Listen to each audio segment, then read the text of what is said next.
Hello, today's daily reading comes from the book of the Apocrypha. We are reading from First Esdras chapter 4. Then the second that had spoken of the strength of the king began to say, O sirs, do not men excel in strength that bear rule over the sea and land and all things in them? But yet is the king stronger, and is he their lord, and has dominion over them? And in whatever he commands them, they obey him. If he bid them to make war of the one against the other, they do it. And if he sends them out against the enemies, they go and overcome mountains, walls, and towers. They kill and are slain and transgress not the king's commandment. If they get the victory, they bring all of the to the king, as well the plunder as all things else. Likewise, for those that are no soldiers and have not to do with wars, but use husbandry, when they have reaped again that which they have sown, they bring it to the king and compel one another to pay tribute to the king. And he is but one man. If he commands to kill, they kill. If he command to spare, they spare. If he command to strike, they strike. If he command to make desolate, they make desolate. If he command to build, they build. If he command to cut down, they cut down. If he command to plant, they plant. So all his people and his armies obey him. Furthermore, he lies down, he eats and drinks, and takes his rest. And this keep watch around him. Neither may anyone depart and do his own business, neither disobey they him in anything. O sirs, how should not the king be the strongest, seeing that in such sort he is obeyed? And he held his peace. Then the third, who had spoken of women and of truth, those in Zombardale, began to speak. O sirs, is not the king great, and men are many, and wine is strong? Who is it then that rules them, or has the lordship over them? Are they not women? Women have done the king and all the people that bear the rule by sea and land. Even of them came they, and they nourished them up. They planted the vineyards from where the wine comes. These also make garments for men. These bring glory to men, and without women can't men be? Yes. And if men have gathered together gold and silver and any other godly thing, and see a woman which is comely in favor and beauty, they let all of those things go and gape after her, and even with open mouth fix their eyes fast on her, and have all more desire to her than to gold or silver or any godly thing whatever. A man leaves his own father that brought him up in his own country and joins with his wife, and with his wife he ends his days and remembers neither father nor mother nor country. By this also you must know that women have dominion over you. Do not labor and toil and give and bring all to women. Yes, a man takes his sword and goes out to sail upon the sea and upon rivers, and looks upon a lion and walks in the darkness, and when he is stolen, plundered, and robbed, he brings it to his love. For that reason, a man loves his wife better than father or mother.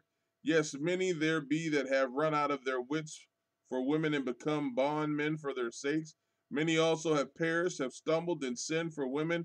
And now, do you not believe me? Is not the king great in his power? Do not all regions fear to touch him? Yet did I see him and Epame, the king's concubine, the daughter of the illustrious Bardicus, sitting at the right hand of the king, and taking the crown from the king's head and setting it upon her own head. Yes, she struck the king with her left hand, and therewithal the king gaped and gazed upon her with open mouth. If she laughed upon him, he laughed also. But if she took any displeasure at him, he was fain to flatter, that she might be reconciled to him. O sirs, how can it be but women should be strong, seeing they do so? Then the king and the nobles looked one upon another, so he began to speak concerning truth. O sirs, are not women strong? Great is the earth, high is the heaven, swift is the sun in his course. For he encircles the heavens round about and fetches his course again to make his own place in one day. Is he not great that makes these things? Therefore, great is truth and stronger than all things. All the earth calls upon truth, and the heaven blesses her. All works shake and tremble, but with her is no unrighteous thing. Wine is unrighteous, the king is unrighteous, women are unrighteous, all the children of men are unrighteous, and unrighteous are all such their works. And there is no truth in them, and their unrighteousness also. They will perish. But truth remains and is strong forever. She lives and conquers forevermore. With her there is no accepting of persons or rewards, but she does the things that are just and refrains from all the unrighteousness and wicked things, and all men do well like of her works. Neither in her judgment is any unrighteousness, and she is the strength, and the kingdom, and the power, and the majesty of all ages. Blessed be God of truth. And with that he held his tongue, and all the people then shouted, and said, Great is truth, and strong above all things. Then said the king to him, Ask what you will more than is appointed in writing, and we will give it to you inasmuch as you are found wisest, and you will sit next me, and will be called my cousin. Then said he to the king, Remember your vow, which you did vow to build Jerusalem in the day when you came to your kingdom, and to send away all the vessels that were taken out of Jerusalem, and Cyrus set apart when he vowed to destroy Babylon and vowed to send them again there. You did also vow to build up the temple, which the Edomites burned when Judea was made desolate by the Chaldeans. And now, O Lord the King, this is that which I require, and which I desire of you, and this is the princely generosity that will proceed from you.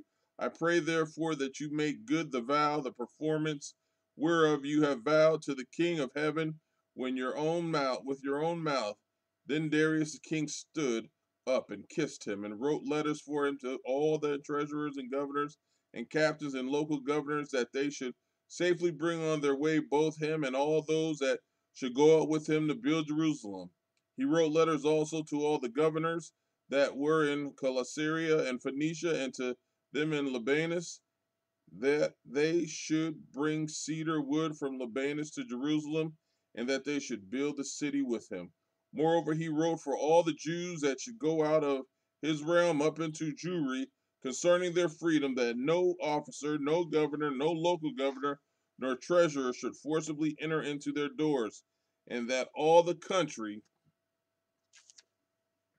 which they occupy should be free to them without tribute, and the Edomites should give over the villages of the Jews which then they held, and that there should be yearly given 20 talents to the building of the temple until the time it were built, and other 10 talents yearly for burnt offerings to be presented upon the altar every day, as they had a commandment to offer 17, and that all those who should come from Babylonia to build the city should have their freedom as well they are as their prosperity. And all the priests that came, he wrote also to give them their charges, and the priests' vestments wherein they minister. And for the Levites, he wrote that their charges should be given them until the day that the house were finished and Jerusalem built up. And he commanded to give to all that kept the city lands and wages. He sent away also all the vessels from Babylon that Cyrus had set apart, and all that Cyrus had given in commandment he charged also to be done and sent to Jerusalem. Now, when this young man was going out, he lifted up his face to heaven toward Jerusalem and praised the King of heaven and said, From you comes victory, from you comes wisdom, and yours is the glory, and I am your servant. Blessed are you who have given me wisdom, and to you I give thanks, O Lord of our fathers. And so he took the letters and went out and came to Babylon and told it all to his kindred. And they praised the God of their fathers because he had given them freedom and liberty to give up and to build Jerusalem and the temple which is called by his name. And they feasted with instruments of music and gladness 7 days. Amen.